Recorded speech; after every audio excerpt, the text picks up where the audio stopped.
Hello guys, আসসালামু আলাইকুম। আশা করি আপনারা সকলে ভালো আছেন। সো আজকের ব্লগটা হচ্ছে যাই স্বাস্থ্য ভাইকে দিয়ে আসবো বিদায়, আর সে আমাকে রাস্তাঘাটে চোরের ভয় দেখা জানেন আমরা নল্লা আমরা কইলা লাইব তল্লা ইঙ্গি কিছু বুঝি না। না রে ভাইয়া, আমরা এখন ভাত খাই, বুঝি না।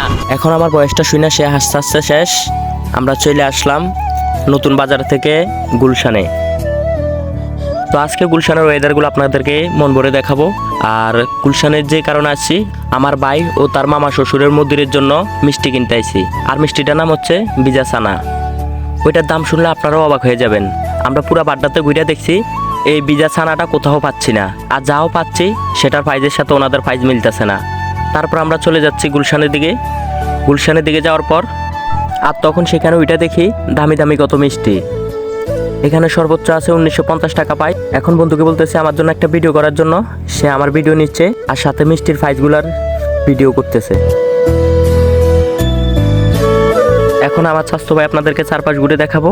আগে জানতাম আমাদের গ্রামে 300 টাকা 400 টাকা মিষ্টির কেজি, সর্বোচ্চ 250 টাকা নিছে।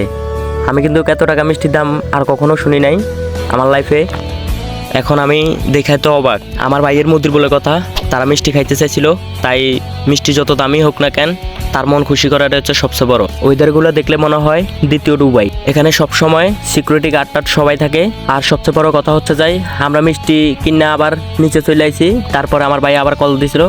কল দেওয়ার পরে আরও হাফ কেজি মিষ্টি নেওয়া লাগে। প্রথম মিষ্টি নিলাম 1 কেজি করে, তারপরে আবার হাফ কেজি আবার 1 কেজি মিষ্টি নিলাম তাদের জন্য। এখন আমরা রাস্তার উপরে নামে গেছি, নামে আপনাদেরকে কিছুটা ওয়েদার দেখাইতেছি। এখানকার ওয়েদার ভিউ অনেক সুন্দর। যাই হোক, অবশেষে আবার আমরা নিচে চলে আসলাম। নিচে চলে আসার পর আবার আমরা বাসার দিকে রওনা হলাম, কারণ ছানা মিষ্টিগুলো ফ্রিজে রাখতে হয়। ফ্রিজে রাখার পর কালকে আমার স্বাস্থ্য ভাই এয়ারপোর্টে যাবে, আর তার ফ্লাইট 12:25-এ। যাই হোক, ছানা মিষ্টি তো মিষ্টি না ভাই, এটা তো হচ্ছে আগুন ভাই। আসলে আমি বাটারা থেকে যে ভিডিওগুলো করছি ওই ভিডিওগুলো অবশ্যই ডিলিট হয়ে গেছে। আমি প্রথমে ভাবছি ছানা মিষ্টিটা কেমন দেখতে, অনেক খারাপ দেখা যায় আমার কাছে, কিন্তু অনেকের কাছে ভালো লাগে। যাই হোক, আমার কাছে খারাপ লাগছে, কিন্তু ভাই মিষ্টিগুলা অনেক মজা। এখন আমাদের লিডারের ছেলে মানে আমার ভাতিজা টিকটক কাঁপানো নিয়ে একটা ভয়েস দেবে।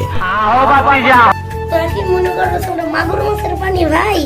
তোমার করে আমরা কি যে করতে পারি ভাই, বাড়াই কো বস বাপের লেভেলটা চাই আর কিছু নাই।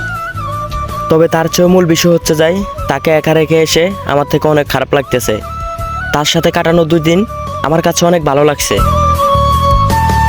আর সে আমাকে বলছিল চাচ্ছু আরও 2টা দিন থেকে যাও, আরও 2টা দিন থেকে যাও, কিন্তু আর থাকা হলো না, কারণ আমার বাড়িতে একটু কাজ ছিল, তার জন্য আমার চলে আসতে হলো। আমার লিডার আমাকে বলছিল 26 তারিখে একটা প্রোগ্রাম ছিল, ওই প্রোগ্রামটা পর্যন্ত মিস করলাম। তাকে বিদায় দেওয়ার জন্য সকাল 8টা বাজে আবার রওনা হলাম। আসলে আমি বাটারা থেকে যে ভিডিওগুলো করছি ওই ভিডিওগুলো অবশ্যই ডিলিট হয়ে গেছে, আর ওই ভিডিওগুলো আমি করতে পারি না, তার জন্য দুঃখিত। আর স্বাস্থ্য ভাইকে এখন এয়ারপোর্টে নিয়ে আসছি। এয়ারপোর্টে নেওয়ার পরে এখন তাকে বিদায় দিব। আর বিদায়ের ভাই এত সিরিয়াল, আমাদের বাংলাদেশের মানুষ। এখন আমার স্বাস্থ্য ভাইকে বিদায় দিচ্ছি, আমার মনে অনেক খারাপ লাগতেছে, কিন্তু কি করব, পুরুষের বাস্তবতায় টাকার পেছনে দৌড়ায়। আর দেখা হবে না তোর সাথে, আড্ডা হবে না আগের মতো। ভালো থাকিস ওই দূর প্রবাসে, প্রিয় চাচাতো ভাই। আজকের ব্লগ ভিডিওটা এই পর্যন্তই শেষ।